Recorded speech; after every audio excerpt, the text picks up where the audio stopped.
Bismillahirrohmanirrohim. Assalamualaikum warahmatullahi wabarakatuh. Segala puji bagi Allah, semoga sholawat tercurahkan kepada Nabi Muhammad SAW, beserta keluarganya, sahabatnya, dan umatnya hingga hari kiamat.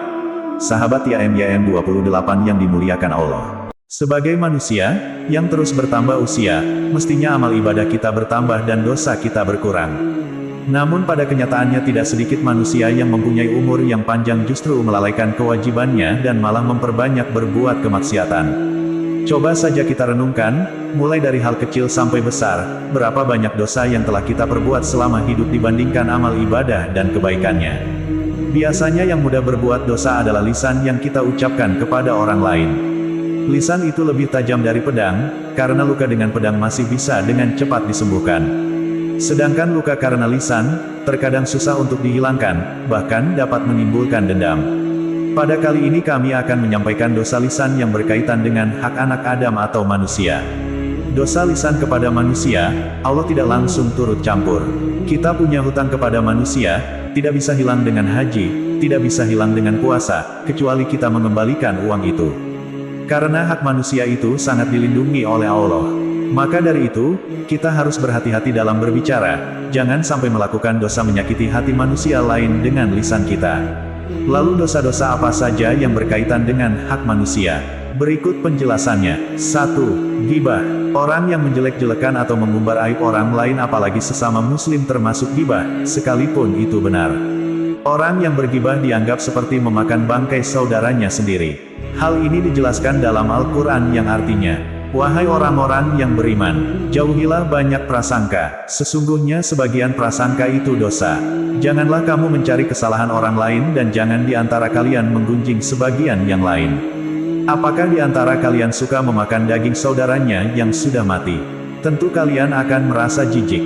Bertakwalah kalian kepada Allah, sesungguhnya Allah Maha Penerima Taubat dan Maha Penyayang.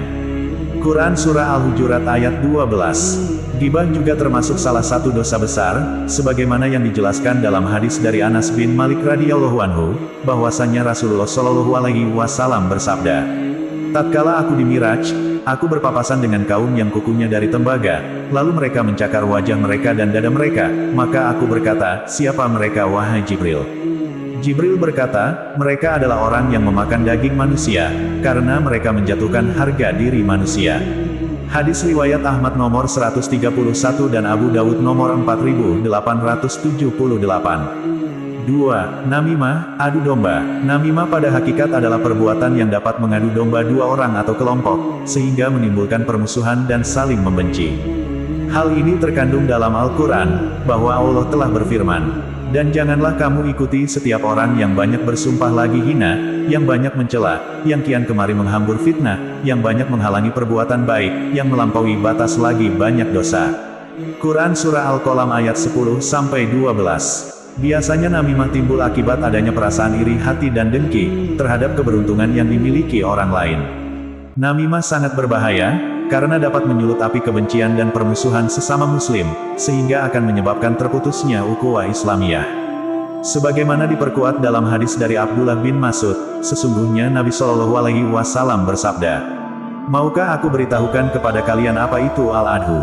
Itulah namimah, perbuatan menyebarkan berita untuk merusak hubungan di antara sesama manusia.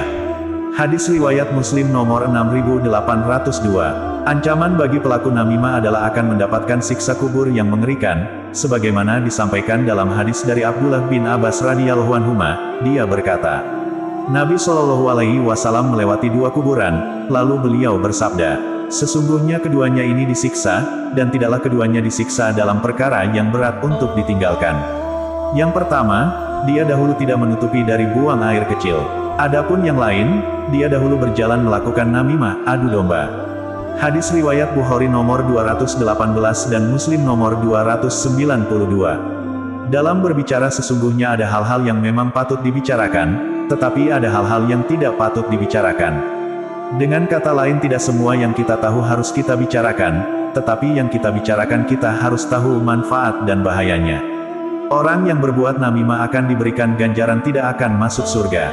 Nabi Shallallahu alaihi wasallam, beliau bersabda, tidak masuk surga pelaku namimah. Hadis riwayat Muslim nomor 105. 3. Zulwajain, wajah bermuka dua. Zulwajain merupakan orang-orang munafik, baik menampakkan diri sebagai mukmin, tetapi dalam hatinya menyembunyikan kekufuran dan menampakkan diri menjadi orang saleh, namun pada hatinya menyembunyikan kefajiran. Bahkan pelaku Zulwajain termasuk golongan seburuk-buruknya manusia. Hal ini disampaikan dalam hadis yang diriwayatkan dari Abu Hurairah radhiyallahu anhu, Rasulullah shallallahu alaihi wasallam bersabda, "Seburuk jelek manusia artinya Zulwajain, orang yang bermuka dua, yaitu orang yang ketika pada tengah sekelompok orang, ia menampakkan suatu paras, tetapi di tengah sekelompok orang lain, beliau menampakkan wajah yang lain." Hadis Bukhari nomor 7179 dan Muslim nomor 2526. 4. Berdusta kepada orang lain. Kita pernah mendengar ada pepatah yang mengatakan bahwa kebohongan hanya dapat ditutupi dengan kebohongan lagi. Jadi, apabila seseorang telah berbohong, maka dia akan berbohong lagi untuk menutupi kebohongan sebelumnya, begitu seterusnya sehingga akan terbentuk karakter yang buruk.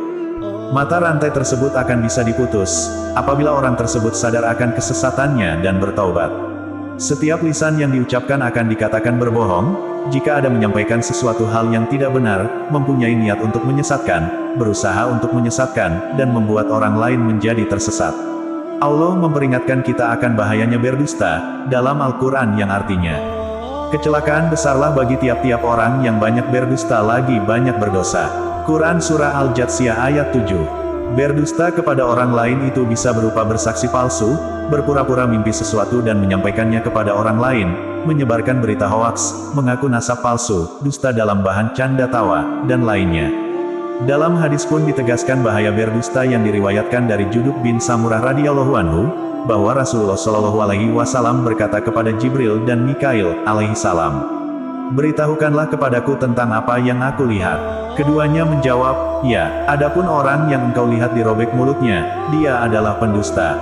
Dia berbicara dengan kedustaan lalu kedustaan itu dinukil darinya sampai tersebar luas. Maka dia disiksa dengan siksaan tersebut hingga hari kiamat."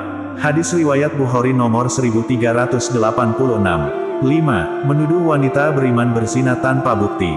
Menuduh wanita baik-baik dan beriman berzina tanpa bukti, adalah tindakan yang biadab dan keji. Hal ini tidak hanya menyakiti hati orang lain tersebut, namun juga merusak harga diri dan kehormatannya. Ancaman Allah terhadap orang yang menuduh wanita tersebut, terkandung dalam Al-Quran yang artinya, "Dan orang-orang yang menuduh wanita-wanita yang baik-baik berbuat zina, dan mereka tidak mendatangkan 4 orang saksi, maka deralah mereka yang menuduh itu 80 kali dera, dan janganlah kamu terima kesaksian mereka buat selama-lamanya. Dan mereka itulah orang-orang yang fasik." Quran Surah An-Nur ayat 4. Dalam ayat lainnya pun, Allah berfirman yang artinya, "Sesungguhnya orang-orang yang menuduh berbuat zina kepada wanita yang baik-baik, yang lengah tidak melakukan perzinahan lagi beriman, mereka kena laknat di dunia dan akhirat, dan bagi mereka azab yang besar." Quran Surah An-Nur ayat 23. Sebenarnya masih banyak lagi dosa-dosa lisan yang berkaitan dengan hak manusia seperti mengejek orang lain, berdebat di atas kebatilan, memuji orang lain secara berlebihan dan lainnya. Namun akan disampaikan dalam pembahasannya selanjutnya. Demikianlah beberapa dosa lisan yang berkaitan dengan hak manusia yang perlu kita hindari agar tidak terjerumus dalam perbuatan dosa.